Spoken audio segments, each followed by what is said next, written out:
Welcome to the Stocks with Josh show. The bulls, they're running again today. High anticipation for Apple, Amazon, and Google to beat expectations. But truthfully, that hasn't even been necessary because we've seen already that the market is currently turning a blind eye to bad earnings. Now, I've said a number of times in the last 2 weeks that beating or missing expectations wasn't really what the market wanted to see right now. But instead, they're focused on forward guidance. That's been the rule of the day. Meta did not do well, but they simply said that they would cut costs and buy back shares, and the stock exploded upwards after hours, over $30. The biggest mistake that you could make right now is to let these markets whipsaw you back and forth, second guessing your decisions. I saw a guy in the chat say that he had loaded up on Meta. When they initially posted results and the stock dropped, he panic sold. Shortly after that, they gave guidance and the stock skyrocketed. So just take a moment to let the market show you what it wants to do next. The bulls are definitely running the show right now, and at the moment it feels like nothing is going to stop them. The S&P 500, as measured by the SPX, has gotten very close to overbought territory, and the VIX has fallen low below $18. It bounced off $17, and we're going to see if it possibly will close the day out above $19, but ultimately there's still very low fear in the markets. Low fear, high greed. Is that a mistake? Has anything really changed? Has the Fed pivoted? Was he even less hawkish? No, but the markets, they wanted to go up. They wanted to hit that 4,200 on the SPX or that 420 on the SPY, and it doesn't appear that anything could have stopped them. The markets got as high as 4195.44. I've been trading intraday calls on big tech, but I'm way too cautious to hold them into close. I'm going to cover some of the popular stocks today. I'm going to give you guys support and resistance for Amazon, Apple, Google, and Tesla and let you know where they might get to or fall back to for tomorrow. I'm going to provide you guys quick technicals on those 4 giants going into close and tomorrow. And I'm going to let you know what I did today with the SQQQ, as well as give you a small cap gem that was an absolute payday for me. Before I go into the charts, I want to thank you guys already for hitting the like, subscribe to start trading with the group that's called the Stock Josh Fam. Throw a heart in the comments and say hi. It takes heart to face and slay the Wall Street dragon, especially over the last couple days, to haul away its treasures. Wall Street is definitely not just going to hand it to you. Watch out for the scammers in the comment section. Remember, this is for educational purposes. If you are a new investor, do not trade without a stop loss and control your risk by controlling your position size. Leave yourself some cash, especially when the markets turn. You'll be very happy that you've got some cash to work with. If you are ready for better trading tools, Moomoo the investment app is offering 15 free stocks for opening and funding your account. Go ahead and take a screenshot of the exact offer to get the most stock. I use them for their free level 2 data, free stock screener, their great news, and their 8 smart order types. I do it to lock in the profits and to protect my capital. Click the link in the top pinned comment, start investing today, and then find my chat group on the app called Stock Josh Fam. It's absolute fire. As always, salute to the soldiers of the chat. Let's get into those charts. Okay, the candle that we got today is not at the moment necessarily a good looking candle for Tesla. However, the day was an absolute incredible move from around $183 to a high of $196. But what that gave us was, again, another rejection at a previous area of a rejection around 195. This has been an area where Tesla has come to a dead halt now 3 times in a row. I also want to point out to you guys that this move up today for Tesla takes us from the recent low of $102 all the way to a 100% increase in Tesla stock just since the beginning of January. Tesla support at the moment is back at $171.69. That is the best area of support. The highest level of resistance above Tesla right now is $208.30. Apple has enjoyed a really nice run up. We see from the low of around $124, Apple has now gone up 22% to approximately $151. I made this chart sometimes back and I called this entire area above the bull zone. And what we need to see from Apple moving forward to give us the clue that the smart money isn't scared is that it stays in this zone called the bull zone.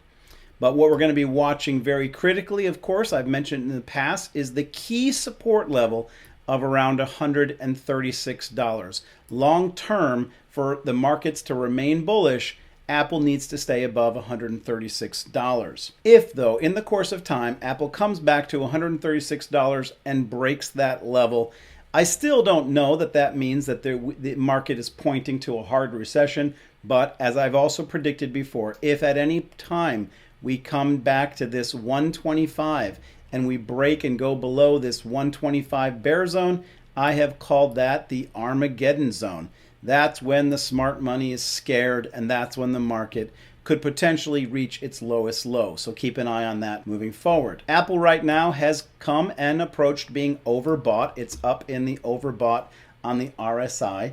The next area of resistance above for Apple is $155.90. Area of support below is at $145.32. It looks at the moment right now before earnings, Apple is closing the day out at the $150.40 area, which is right below resistance. We're now looking at the Google chart. Google has gapped up today and is also sitting right below a critical area of resistance at $108. It also has entered into the overbought zone for a second time in the last couple weeks. If Google continues to go up from here, the next area of resistance above would be $111.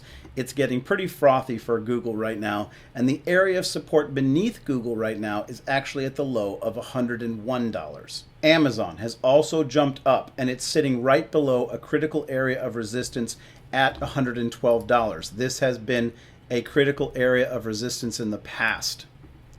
It has also gotten much more significantly overbought than any of the other big tech companies, all the way up right now to 77%. Remember, 70% is overbought. Amazon's resistance above would be at $114, and then after that, $122.